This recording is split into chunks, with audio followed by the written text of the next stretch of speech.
26 October 2025 কোন কোন রাশির বন্ধুদের ক্ষেত্রে প্রেম দাম্পত্য জীবনে ভালো সুখবর আছে সে সম্পর্কে আলোচনা করব।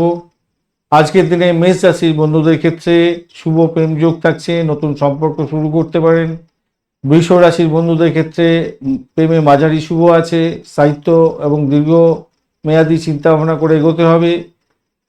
দাম্পত্যে রাতেরতে আজকের দিনে ভালো প্ল্যান হতে যাচ্ছে, ডিনার প্ল্যানও হবে আজকের দিনে। কর্কট রাশির বন্ধুদের প্রেমে অত্যন্ত সাফল্যের যোগ থাকছে, নতুন প্রেম প্রাপ্তির সুযোগ থাকছে। দাম্পত্যের ক্ষেত্রে আবেগটা কন্ট্রোল করে সাহসী পদক্ষেপ নিতে যাচ্ছেন, ভালো ফল পাবেন। সিংহ রাশির বন্ধুদের ক্ষেত্রে প্রেমেতে শুভ রোমান্টিকতার মুহূর্ত থাকছে আজকের দিনে, ডেটিং হতে পারে, প্রেম দাম্পত্য প্রেমও ভালো হবে। তুলা রাশির বন্ধুদের ক্ষেত্রে প্রেমের ক্ষেত্রে অত্যন্ত শুভ যোগ থাকছে, ভারসাম্য বজায় রাখুন, রোমান্স বৃদ্ধি পেতে যাচ্ছে। বৃশ্চিক রাশির বন্ধুদের ক্ষেত্রে আজকের দিনে প্রেমেতে শুভ যোগ থাকছে, গভীর আবেগ থাকবে, ঘনিষ্ঠতা বাড়তে চলেছে আজকের দিনে, দাম্পত্য ক্ষেত্রে ভালো মোটের ওপরে। ধনু রাশির বন্ধুদের ক্ষেত্রে প্রেমেতে শুভ যোগ থাকছে, দার্শনিক এবং স্বাধীন চেতা মনোভাব প্রকাশ করতে যাচ্ছেন। প্রেমের ক্ষেত্রে দার্শনিক মনোভাব থাকবে আজকের দিনে। দাম্পত্য ক্ষেত্রে প্রেম রোমান্টিকতা থাকছে বেশি পরিমাণে। মিথুন রাশির বন্ধুদের ক্ষেত্রে একটু বাধা বিপত্তি থাকবে, বিকালের দিকে মোটামুটি একটু বাধা বিপত্তি আপনাদের থাকবে, যা দেখা যাচ্ছে অতিগন্ধ যোগের ব্যাপারটা থাকছে আজকের দিনে। কন্যা রাশির বন্ধুদের ক্ষেত্রে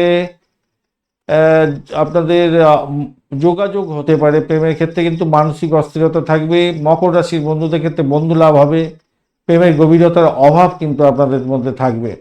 কুম্ভ রাশির বন্ধুদের ক্ষেত্রে কাজের চাপের জন্য আপনার রোমান্সে মাঝারি ফল পাবেন। আর মীন রাশির বন্ধুদের ক্ষেত্রে আগে বলেছি ভালোই, প্রেমেতে শুভ, তবে কাজের চাপে আপনি সময় দিতে পারবেন না, সেক্ষেত্রে আপনার অশুভ হতে পারে, মাথায় রেখে চলবেন। সকাল 6টা 46 মিনিট পর্যন্ত যেটা দেখা যাচ্ছে ডেটিং বা প্রেম প্রীতি ভালোবাসার ক্ষেত্রে অত্যন্ত ভালো। বিকালের দিকে তো গণ্ডযোগ অতিগণ্ডযোগ থাকছে, ভারসাম্য বজায় রাখতে হবে। রাতের দিকে বালবকরণ যখন থাকবে স্থিতিশীলতায় আসতে পারবে, ভালো হবে। পঞ্চাঙ্গের ভিডিওটা একটু দেখে রাখবেন, তাহলে আপনার ক্ষেত্রে সুবিধা প্রাপ্তির সুযোগটা বেশি থাকবে। লাইক শেয়ার কমেন্ট করবেন, এই ধরনের ভিডিওগুলো পেতে অবশ্যই চ্যানেলটি সাবস্ক্রাইব করে রাখবেন বন্ধু। রাশিফল এবং লগ্নফলের ভিডিও দেখবেন। আর বার্ষিক রাশিফল 2025 অলরেডি দিয়ে দিয়েছি, শর্ট ভিডিও অলরেডি দেওয়া হয়ে গেছে, আপনারা একটু দেখবেন, কাজে লাগাবেন। বন্ধুর সঙ্গে থাকুন, ভালো থাকুন।